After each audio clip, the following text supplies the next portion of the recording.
यहां कोई किसी का साथ देने वाला नहीं है। स्वार्थ की रस्सी से बंधा हुआ जीव केवल भटक रहा है। हम एक दूसरे को साथी मान रहे हैं, लेकिन भारी विपत्ति में, भारी संकट में, या मृत्यु के समय या मृत्यु के बाद कोई साथी नहीं। भारी विपत्ति में कोई साथी नहीं, मृत्यु के समय कोई साथी नहीं, मृत्यु के बाद कोई साथी नहीं। जो भारी विपत्ति में साथी है, मृत्यु के समय साथी है, जो मृत्यु के बाद भी हमारा साथी है, वो है अभिज्ञात सखा भगवान श्री हरि, श्री कृष्ण। यदि हमने जीते जी इनसे अपनापन नहीं अनुभव किया तो फिर कोई साथी नहीं है। भटकना पड़ेगा, दुख भोगना पड़ेगा।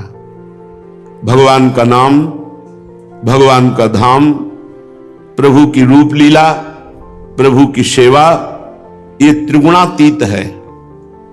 जब हम नाम जप कर रहे हैं तो हम त्रिगुणातीत स्थिति में हैं, एकाग्रता पूर्वक। जब हम धाम में वास कर रहे हैं, धाम का चिंतन करते हुए, तो हम त्रिगुणातीत हैं। जब हम लीला गायन, लीला चिंतन, श्री जी की सेवा परिचर्या, तो हम त्रिगुणातीत हैं। और जब हम शरीर और शरीर संबंधी भोग और शरीर संबंधी रिश्ते नाते, इनका विचार, इनका सहवास, ये त्रिगुण के अंतर्गत है, ये बंधन कारक है। अगर हम बंधन कारक में भी भगवत भाव कर ले तो हम इनसे मुक्त हो जाए, पर भगवत भाव करना बड़ा कठिन है। अनुकूल हो तो भगवत भाव हो सकता है, प्रतिकूलता में भगवत भाव तो बहुत अच्छे उपासक का हो सकता है, अन्यथा नहीं। अभी तो हमें बहुत बढ़िया अवसर मिला, त्रिगुणातीत वृंदावन धाम में हमें आने को मिला, आश्रय मिला, वास मिला। श्रीपाद प्रबोधानंद जी महाराज कृपा करके कह रहे हैं, यस्मिन् सत्वरजस्तमांसि नमनाक् शन्ति स्वाकार्यैर्नवा कालस्य प्रभूतास्ति सर्वमहतो देवादयः के परे स्वात्मज्योतिः शुद्ध चिदरस घने वृंदावने पावने तस्मिन् मा कुरु मूढ़ दृष्टमनताम धैर्येण नित्यम वस। ये वृंदावन धाम सतोगुण, रजोगुण, तमोगुण, तीनों गुणों से अतीत त्रिगुणातीत धाम है। यस्मिन् सत्व रजस तमांस न मनाक, यहां न सतोगुण है, न रजोगुण है, न तमोगुण है, ये त्रिगुणातीत धाम है। बोले मुझे तो दिखाई दे रहा है, सात्विक वृत्ति भी दिखाई दे रही, राजसिक वृत्ति भी और तामसिक वृत्ति भी दिखाई दे रही। तो बोले मूढ़ दृष्टि मनत्राम, ये तुम्हारी मूढ़ता के कारण दृष्टि है, वृंदावन में त्रिगुण नहीं है। ये त्रिगुणातीत धाम है जिसमें आप वास कर रहे हैं, जिसमें रह रहे हैं, ये त्रिगुणातीत धाम है। हम नहीं जान पा रहे क्योंकि हमारी दृष्टि त्रिगुणमयी है, हमारा अंतःकरण त्रिगुण से प्रभावित है, इसलिए चिदानंद वृंदावन भी त्रिगुणमय दिखाई दे रहा है। जैसे हम लाल चश्मा लगावें तो सब लाल दिखाई देगा, हरा तो हरा दिखाई देगा, ऐसे ही त्रिगुण का चश्मा लगाए तो वृंदावन में भी त्रिगुण ही दिखाई दे रहा है। श्रीपाद कह रहे हैं यहां जो वास करते हैं तो त्रिगुण का प्रभाव उन्हें परास्त नहीं कर सकता, और अगर यहां शरीर छूटा तो त्रिगुणातीत धाम की कृपा से वो त्रिगुणातीत हो जाएगा। वो गुणातीत अवस्था वाले महापुरुषों को जो गति, वही गति वृंदावन वासी को प्राप्त होगी। संत स्वाकार्यैर्नवा, यहां स्वाकार्य जो अपना प्रधान कार्य है भगवत प्राप्ति, सर्वश्रेष्ठ जीवन मानव का उसी का माना जाएगा जिसके जीवन में एक लक्ष्य बन गया है, मुझे भगवान की प्राप्ति करनी है। सब कार्य करते हुए परम धर्म, परम कर्तव्य, स्वाकृपा, मुझे भगवत प्राप्ति करनी है। तो ये भगवत प्राप्ति श्रीधाम में ज्यादा प्रयास नहीं करना पड़ेगा, वास मात्र से आपको भगवत प्राप्ति हो जाएगी। पर कहते हैं कि कालस्य प्रभुतास्ति सर्वमहतो देवादया के परे। काल का प्रभाव तुम्हारे ऊपर पड़ता है, पर यदि आप प्रभु की शरण में होकर नाम जप करेंगे तो जे काल बस ना पड़े। जैसे कलिकाल है, काल माने होता समय, जैसा युग होता है, जैसा वातावरण होता है, जैसा देखते सुनते बोलते हैं, वैसा हमारे हृदय में चिंतन होता है, वैसा ही प्रभाव पड़ता है। लेकिन किनके ऊपर? जो भगवान की शरण में नहीं है, जो भगवान का भजन नहीं करते हैं, उनके ऊपर काल का प्रभाव, समय का प्रभाव पड़ता है।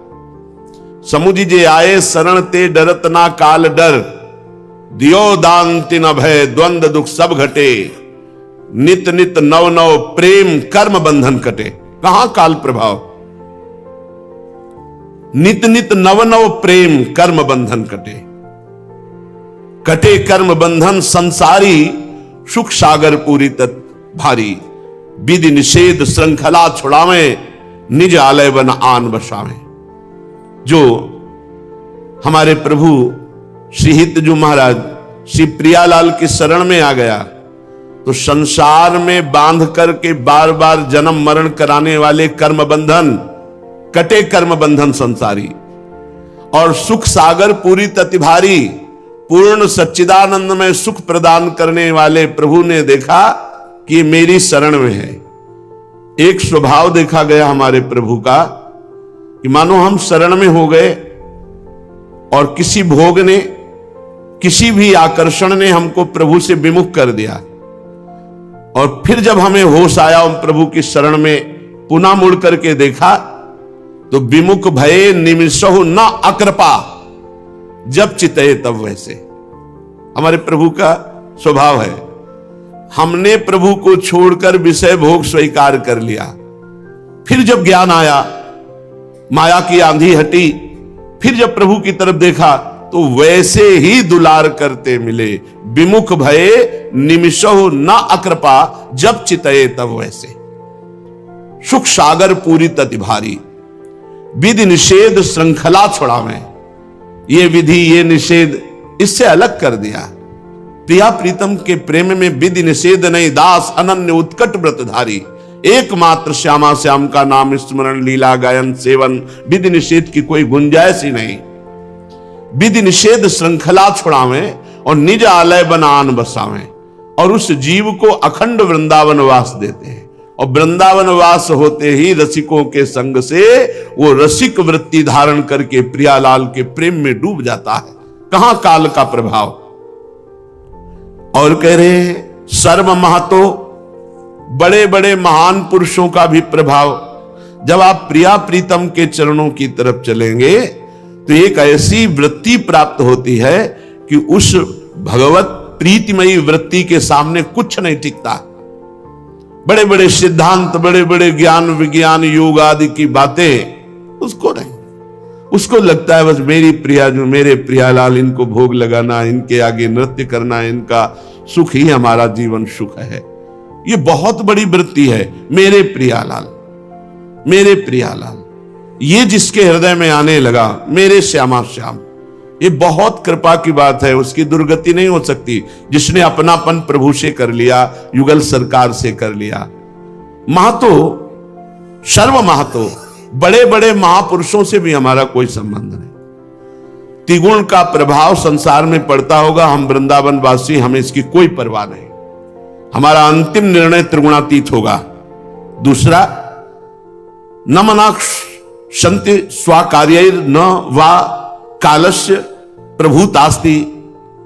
हमें जो स्वाकार्य भगवत प्राप्ति है, इसकी दृढ़ निष्ठा धारण करनी है। मुझे इसी जन्म में भगवत प्राप्ति करनी। देखो, दौड़ने वाला ही गिरता है।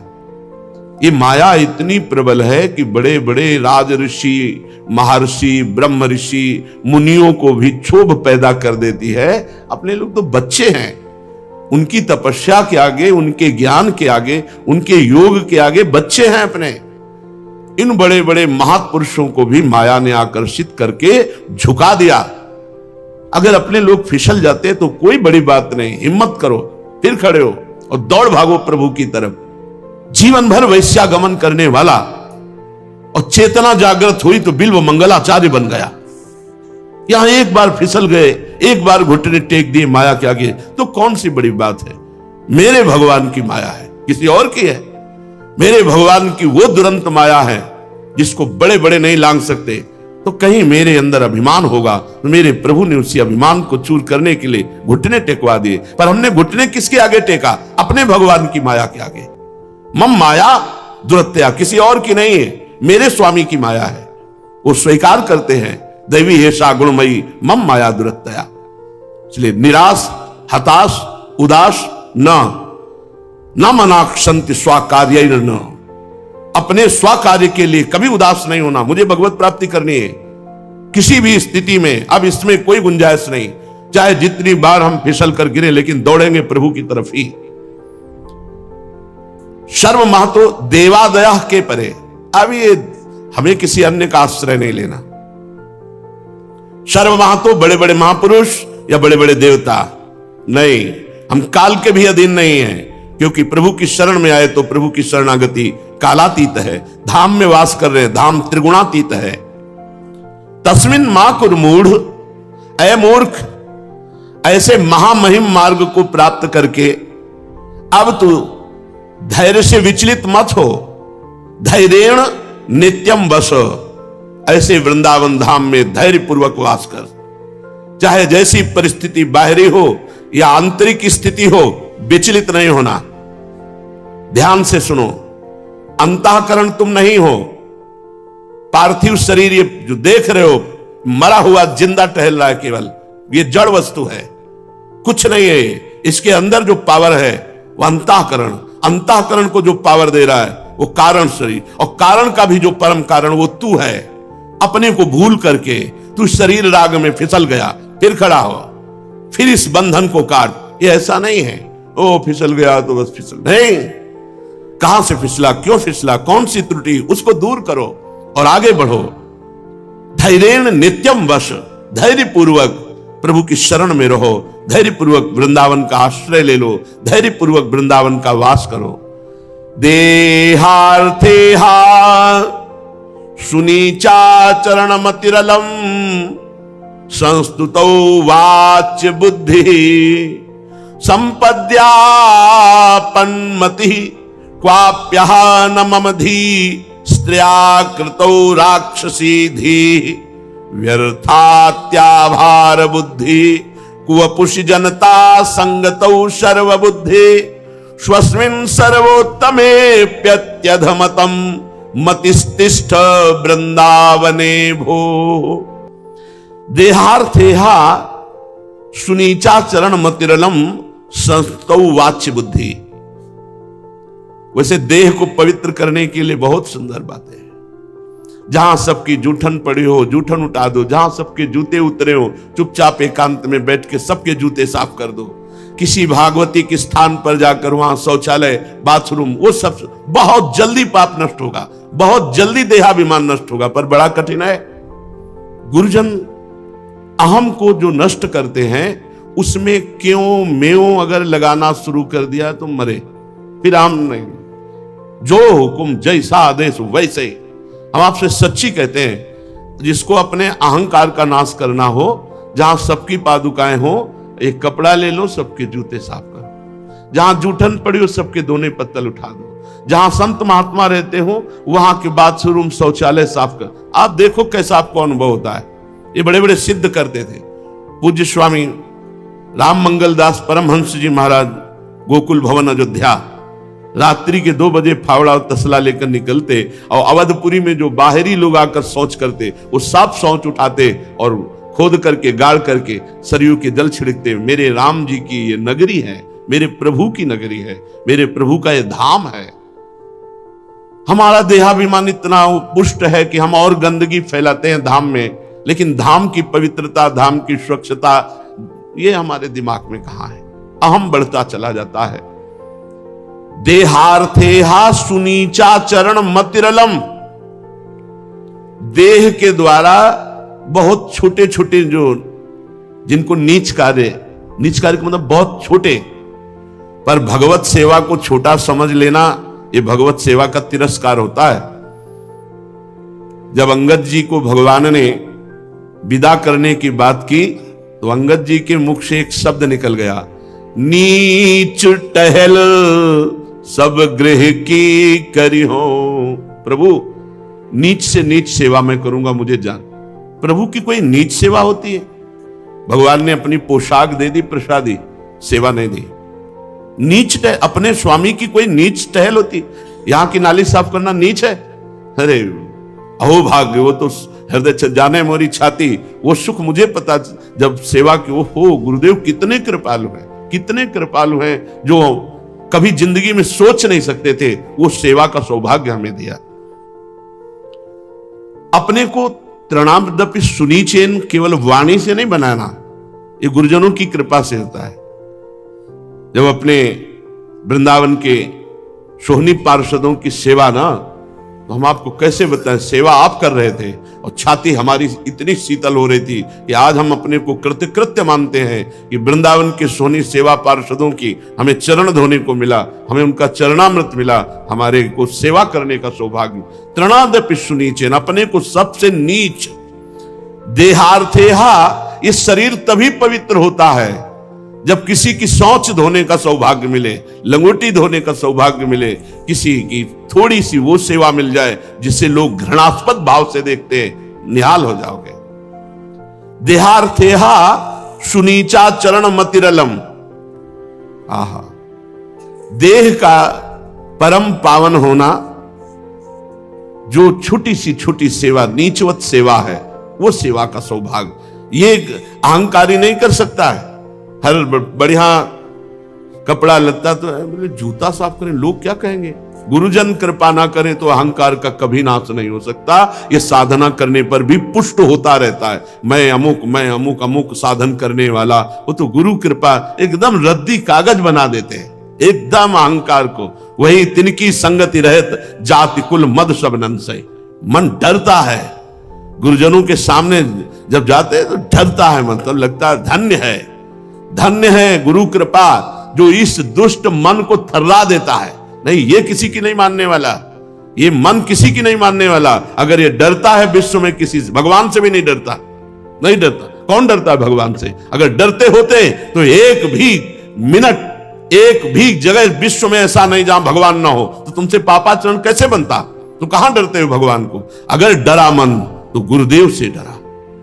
सर्वज्ञ गुरुदेव की दृष्टि हमारे ऊपर है, कहीं चूक ना हो जाए। वो शासन करके जबरदस्ती मन पर अपना अधिकार कर लिया। हम तो मन दे भी नहीं पा रहे थे, उन्होंने मन को खींच लिया और अपने अधीन कर लिया। मन की लगाम को ऐसे पकड़ लिया जैसे श्री कृष्ण चंद्रजू ने अर्जुन के रथ के घोड़ों की लगाम पकड़ ली।